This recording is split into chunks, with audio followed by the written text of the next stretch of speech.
Hello lovely people, this week I wanted to talk about books that I read recently that surprised me with how much I enjoyed it. That's Jane Unlimited by Kristin Cashore.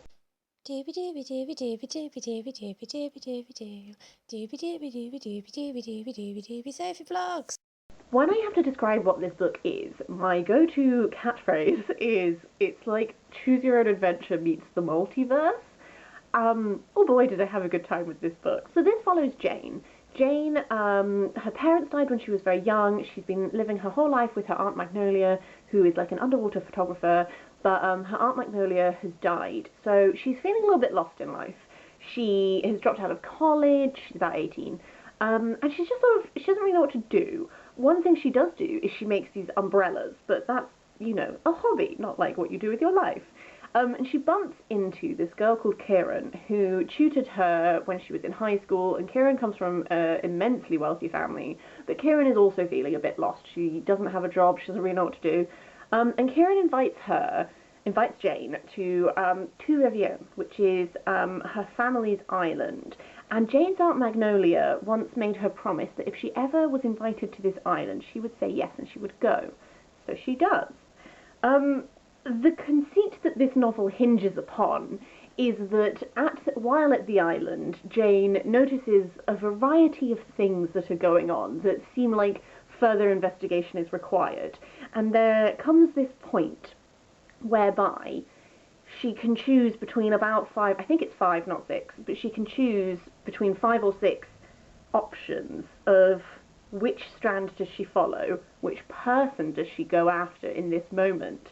And then this novel splits, and you get five different, I'm going to check that it's, I'm pretty sure it's five, I'm just going to say five, but you get five different narratives. So each narrative is, this is what would have happened if Jane had gone after this person. This is what would have happened if Jane had followed this person. And first of all, I loved that every one of these narratives got steadily wackier, and in a way that was just, I went with it and I had a fabulous time. I picked up this book for my mum for Christmas because it gave me vibes of things like Genevieve Cogman's Invisible Library series, stuff like that. And when on the first few strands, I was like, okay, I get why I had those vibes, but it doesn't really fit with all of that. And then as it got steadily weirder, I was like, maybe that is quite a good comparative point. So each of these five narratives sort of explores a different genre, which is why you can see here a genre-obliterating book, because you riff off of genres and you play off of genres. There's like spies, there's heists, but then there's stuff that starts to embrace multiverse, that starts to embrace powers beyond our imagining and stuff like this. And essentially, one of the things I loved about this was that conscious engaging with genre and what are tropes of this genre that we can build into here and that sort of thing. Another thing I enjoyed is seeing how much information you get in each of these narratives. So as the narratives go on, you're able to, so when you're on the fourth one, you're able to see the threads that would relate to the first one, and you can see her not paying attention to things, and you're like, oh, I know what's happening there. And I quite liked that we didn't rehash the same information each time, so it wasn't like there's a danger when you do something like this which involves a little bit of repetition that it can get too repetitious and be annoying and boring. I personally didn't find that because I saw the nods to information that you knew, but you also saw Jane passing it by. I think one of the things I really loved about it was how those narratives were used. So you as the reader, as these narratives go on, are able to build the bigger picture, and by the end of it, I'm not saying that all of your questions are answered, but you've got a fairly good idea of all of the things that were bubbling under the surface here. But Jane never has the full picture, and I just feel like that's just life, isn't it?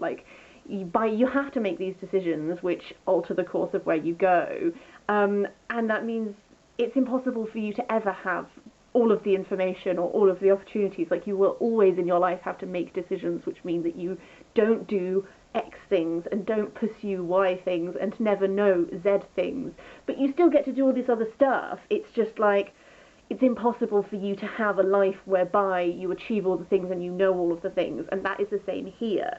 And sometimes it's interesting with the different narratives. Some of them end a lot better for Jane than others do, and there are ones where you reach the end and you're like, I see that there's a potential for Jane to also uncover some other stuff that I know about, Is she going to? I don't know, but there are ones that end and with the promise of a little bit more being revealed to her, and there are others where you're just like, you're never going to know any of these things, and I feel really sad about the fact that you're never going to get the answers to these questions, or whatever. I come from a background of, like, growing up on, like, Doctor Who, stuff like this, so this idea of there being, like, timelines and multiverses that are interacting and blah, that's something which I find really exciting. The other thing I wanted to talk about that I really liked is also, like, the normalization of queerness in this.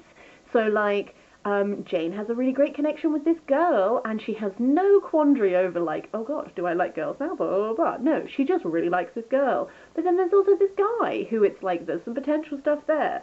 And again, with these timelines, with these different timelines, you get to see differing interactions on those journeys and stuff like that.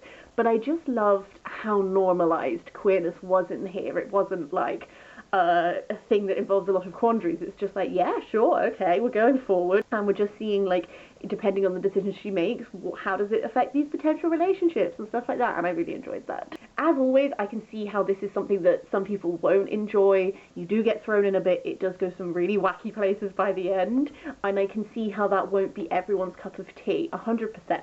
However, I had such a good time. I found this book so exciting in the way that it played around with that. And I just think the concept is great. I love the execution, and now I'm really excited to read other things that Kristin Cashore has done. I actually have Graceling, which is the first book of the Graceling trilogy. I don't think she's written anything else, and Graceling seems quite different from this. Graceling is like fantasy, whereas this is playing around with a lot of different genres.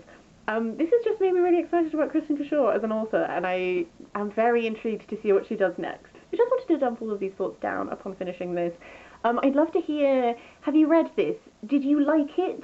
Did it rub you the wrong way? Did you not get on with it? How did you feel about it? If you haven't read this but have watched this video anyway, thank you. But also, what are your favourite books or shows or media that plays around with, like, concepts of multiverse or decisions affecting how things play out, like stuff like that? Like, do you have any media that this seems to, like, make you think of, that sort of thing? I don't know. I would just love to hear all of your thoughts and more in the comments down below, should you wish. Otherwise, that's it from me, and I'll see you next time for something different.